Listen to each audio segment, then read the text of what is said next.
이 새벽에 함께 은혜 받을 하나님의 말씀 에베소서 5장 15절에서 21절입니다.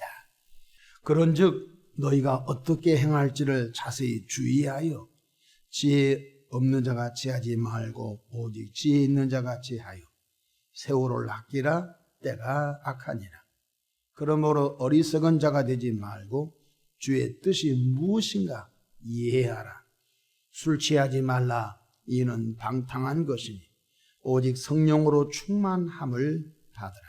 시와 찬송과 신령한 노래들로 서로 화답하며 너희의 마음으로 주께 노래하며 찬송하며 범사의 우리 주 예수 그리스도의 이름으로 항상 아버지 하나님께 감사하며 그리스도를 경외함으로 피차 복종하라.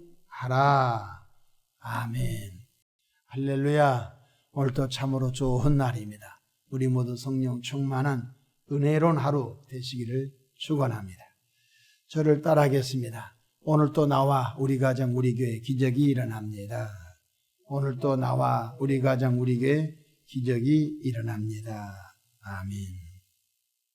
저는 본문 말씀을 통하여 지혜로운 삶을 살자라는 제목을 함께 은혜를 받고자 합니다. 사람이 이 세상을 살아가는데 많은 것들이 필요합니다. 건강도 필요하고 학식도 필요하고 또 경험도 필요하고 또 물질도 필요하고 또 인간관계도 필요합니다. 그 중에서 제일로 필요한 것이 지혜로움이라고 성경에서 가르쳐주고 있습니다. 건강도 있고 학식도 있고 재물도 있는데 지혜롭지 못한 사람은 그것이 오히려 해가 된다는 것입니다. 잠언서 4장 7절에 지혜가 제일이니 지혜를 얻으라 말씀해 주셨습니다. 잠언 8장 11절에 대저 지혜는 진주보다 나음으로 원하는 모든 것을 이에 비교할 수 없습니다. 돈보다 더 지혜가 귀하고 건강보다 더 지혜가 귀하다는 것입니다. 지혜가 있어야 그 건강이 아름답게 사용되어지고 지혜가 있어야 물질이 아름답게 사용되어지고 지혜가 있어야 그 지식이 자기와 가정과 사회를 위해서 아름답게 사용되어진다는 것입니다. 많이 배웠는데 지혜롭지 못하여 사람을 해치는 일들을 얼마나 주변의 사람들이 많이 한 것을 볼 수가 없습니다. 그러므로 구원받은 하나님의 자녀된 성도님들은 지혜 있는 삶을 살아가기를 늘 기도해야 합니다. 오늘 에베소서 5장 15절 보실까요? 그런즉 너희가 어떻게 행할지를 자세히 주의하여 지혜 없는 자같이 하지 말고 오직 지혜 있는 자같이 하라고 말씀해 주셨습니다. 우리가 누구입니까? 어둠에서 빛의 자녀가 나왔습니다. 우리가 누구입니까? 땅에 속한 자가 아니라 하늘에 속한 자며 마귀의 자녀가 아니요 거듭난 하나님의 자녀입니다. 사도 베드로는 왕같은 제사장이요 택함 받은 백성이라고 했습니다. 우리는 사물을 바라보고 인생을 살아가는 각도가 불신자와 전혀 다릅니다. 그러므로 항상 주의하여 지혜 없는 자같이 하지 말고 지혜 있는 자같이 하여야 할 것입니다. 첫 번째로 지혜로운 삶이 바로 세월을 아끼는 것입니다. 에베소서 5장 16절에 세월을 아끼라. 때가 악하니라. 때가 악하다는 말은 무슨 뜻입니까? 우리의 삶 속에서 정말로 후회해도 돌이킬 수 없는 날이 올 수 있다는 것입니다. 우리에게 주어진 시간은 모두 유한적인 시간입니다. 어떤 분은 70인생을 산다면 그 70인생 가운데 후회 없는 아름다운 삶을 살아가야 합니다. 어떤 사람에게는 90년의 인생을 하나님이 허락해 줬다면 90년을 900년처럼 잘 살아가야 합니다. 인생은 한 번밖에 살지 않습니다. 주어진 시간을 하나님께서 기뻐하시는데 사용하며 살아가는 삶이 지혜로운 삶이라는 것입니다. 지나간 세월은 아무리 후회해도 소용이 없습니다. 그러므로 오늘 사는 저와 여러분들 하루를 천년같이 소중하고 귀하게 사용되어지기를 바랍니다. 두 번째로 지혜로운 삶이 바로 주님의 뜻이 무엇인지, 주님의 뜻을 이루는데 우리의 삶이 사용되어 가기를 축복합니다. 17절 보실까요? 그러므로 어리석은 자가 되지 말고 오직 주의 뜻이 무엇인가 이해하라고 말씀해 주셨습니다. 성경에는 명시적으로 주님의 뜻이 무엇인지를 기록한 말씀이 많이 있습니다. 우리 가끔 이렇게 기도들 합니다. 하나님, 주님의 뜻이 무엇입니까? 주님의 뜻대로 살고 싶습니다. 목사님, 주님의 뜻이 무엇인지 좀 알려주시면 좋겠습니다. 내가 주님의 뜻이 무엇인지 기도해 보겠습니다. 그렇지 않습니다. 성경에는 명시적으로 주님의 뜻이 무엇인지를 많은 곳에서 기록해 주고 있습니다. 성경의 데살로니가전서 4장 3절에는 주님의 뜻은 거룩이라고 했습니다. 데살로니가전서 4장 3절에 하나님의 뜻은 이것이니 너희의 거룩함이라. 이 거룩은 성적 거룩함을 말합니다. 제가 에베소 교회가 있었던 에베소 도시를 가봤더니 한 세대에 가장 무역이 번성하고 그리고 많은 사람들이 음집한 대도시였습니다. 대도시 가운데 교회가 있었습니다. 거기는 창녀촌도 있고요. 그래서 가이드 선생님이 그래요. 목사님들, 여기가 창녀들이 몸을 파는 창녀 숙소입니다. 화장실도 2000년 전인데도 수세식 버금가는 그런 시설물들이 지금도 남아있는 것을 보았습니다. 그러니까 많은 사람이 음집해 있는데 예수를 믿고 구원받은 에베소 교인들에게 사도 바울은 감옥에서 편지 씁니다. 너희들은 정말로 주님의 뜻이 무엇인지를 잘 알고 주님의 뜻은 거룩이라고 가르쳐 주셨습니다. 거룩이 뭡니까? 구별된 삶을 말합니다. 생각도 구별되고 말도 구별되고 삶이 구별되고 우리는 전혀 다른 분들입니다. 어둠의 자녀가 아니라 빛의 자녀요, 땅에 속한 자가 아니요 하늘에 속한 자인 것입니다. 또한 데살로니가전서 5장 16, 17, 18절에는 항상 기뻐하라, 쉬지 말고 기도하라, 범사에 감사하라. 이것이 너에게 향하신 하나님의 뜻이라고 말씀해 주셨습니다. 명시적으로 거룩함, 기도, 기쁨, 감사가 하나님의 뜻이라는 것입니다. 뿐만 아니라 십자가 은혜의 복음을 전하는 것이 주님의 명령이고 주님의 뜻인 것입니다. 성경 마가복음 16장 15절에 보면 이르시되 너희는 온 천하에 다니며 만민에게 복음을 전파하라. 오늘의 시대에 다원주의 사상을 공급받은 신학자들이 이제 전도할 필요가 없습니다. 전도의 무용론을 주장하는 신학자들도 있습니다. 신학교 잘 가야 됩니다. 장차 목사를 양성하는 신학교 교수들이 우리가 타종교회를 전도하게 되면 불화가 일어납니다. 불화가 일어난 것은 하나님 뜻이 아니니까 전도 안 하는 것이 하나님 뜻입니다. 이렇게 장차 목사가 될 사람을 가르칩니다. 기가 막힐 일입니다. 그러면 성경을 다 뜯어 고쳐야 됩니다.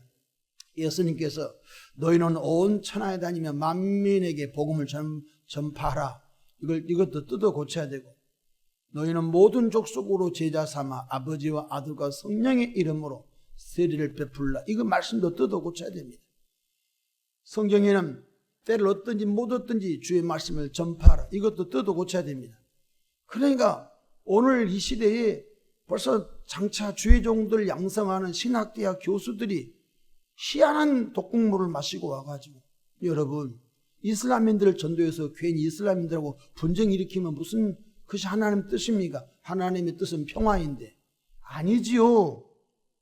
여러분 강도가 날뛰고 있는 세상을 놔두면 됩니까? 여러분 술 취하고 방탕한 사람들이 가득 찬 것이 여러분 그것이 평화의 나라입니까? 아니죠. 복음은 생명의 빛이지요.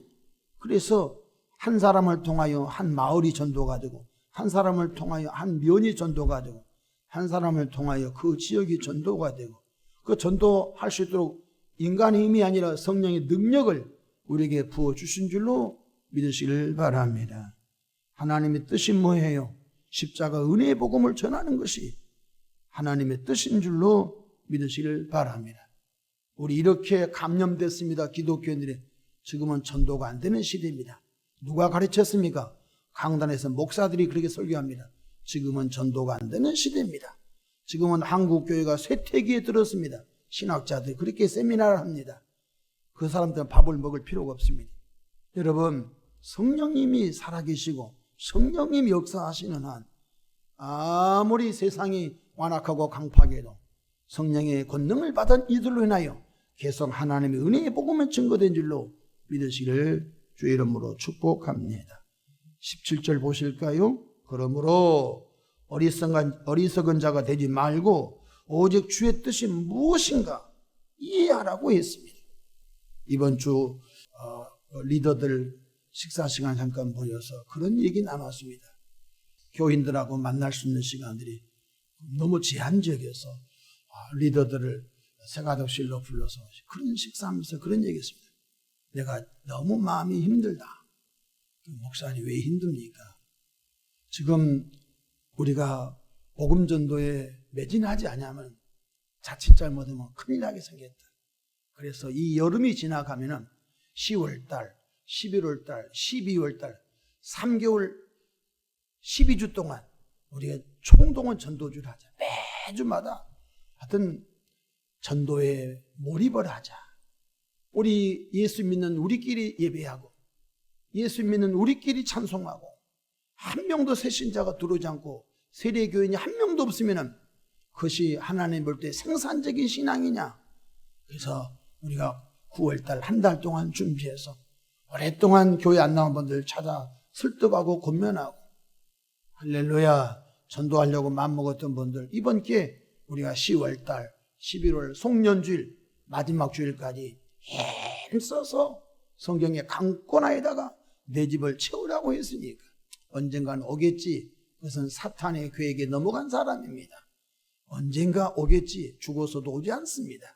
그러므로 누군가 손을 붙잡고 설득하고 울면서 불면서 누군가 권면하고 이끌어 줄 때 교회에 나와 성령께서 그 마음을 어루만져 주셔서 구원에 이르게 된 줄로 믿으시기를 주 이름으로 축복합니다. 지혜로운 삶이 뭐예요? 주님의 뜻이 무엇인지 분별하는 삶인 줄로 믿으시기를 바랍니다. 셋째로 지혜로운 삶이 바로 성령 충만한 신앙인입니다. 에베소서 5장 18절 보실까요? 술 취하지 말라. 이는 방탕한 것이니 오직 성령으로 충만함을 받으라 말씀하셨습니다. 우리 이런 말하죠. 김 빠진 사이다라고. 사이다에 그 김이 쭉 빠지면 맹물이나 똑같지요. 오늘 안타깝게도 교인들이 김 빠진 사이다와 같이 교인 맛이 없어요. 교인들 근처 가면요 예수 믿지 않는 누군가보다 좀 다른 냄새가 나고 다른 생각을 품을 줄 알았더니 똑같아요. 그러니 하나님의 뜻이 이 땅에 이루어지지 않지요. 우리 주기도문 할 때 뜻이 하늘에서 이루어진 것 같이 땅에서도 이루어지이다. 저와 여러분들 성령 충만하지 않으면 내 신앙 지탱할 수 없습니다. 사도들이 성령 받기 전에 예수님과 함께 3년 동안 밥 먹고 자고 쫓아다녔는데 다 십자가 질 때 도망을 쳐버렸습니다. 그러나 오순절날 10일 동안 기도하다가 약속의 성령을 받고 난 다음에 십자가에 거꾸로 못 박아 죽인다 할지라도 예수여, 목을 잘려 죽인다고 해도 예수여, 사람의 몸을 찢어서 죽인다 할지라도 예수여, 정말 물속에 뜨거운 물속에 사람을 익혀서 죽인다고도 예수여, 불속에 넣는다고 예수여. 그렇지 않습니까? 서머나교회 폴리칸 목사님은 뜨거운 풀무불 속에 넣을 테니까 한 번만 예수 안 믿는다고 그렇게 해라. 에이 여보시오, 내가 그동안 내가 예수님이 나를 한 번도 부인하지 않았는데 내가 몇 년 더 살겠다고, 이 늙은이가 몇 년 더 살겠다고 예수를 내 입으로 부인하라고 합니까? 나를 저 뜨거운 풀무불 속에 넣어달라고 했지 않습니까? 저와 여러분들 정말로 성령 충만해야 할 줄로 믿으시길 바랍니다. 성령 충만함은 기도할 때 임합니다. 성령 충만함은 하나님의 말씀을 들을 때 임합니다. 고넬료가, 사도 베드로가 그 집에 오기 전까지 친척과 일가와 친구들을 자기 집에 다 불러 모았습니다. 사도 베드로가 요빠에서 고넬료의 집에 와가지고 예수의 복음을 전하자 말씀을 듣는 모든 사람이 성령을 받고 방언을 하며 하나님을 높였습니다. 그래서 사도 베드로가 이방인들이 성령 받은 걸 처음 봤습니다. 그래서 우리들을 또 세례 받았는데 이 고넬료의 일가와 친척과 친구들, 이방인 사람들도 성령 받았으니까 물세례 베푸십시다. 역사적으로 물세례 베풀고 성령 세례 받지, 성령 세례 받고 물세례 받은 말씀은 바로 사도행전 10장 44절에 나온 것을 볼 수가 있는 것입니다. 그렇습니다. 성령 충만한 사람이 말세에 살아남을 수 있습니다. 성령 충만하지 않으면 교회도 망가지고 개인도 망가지고 가정도 다 망가져 버린 것입니다. 왜냐하면 굶주린 사자와 같이 사탄 마귀가 역사하고 있기 때문에 그걸 이길 방법이 없어요. 성령 충만한 저와 여러분 되기를 주님의 이름으로 축원합니다.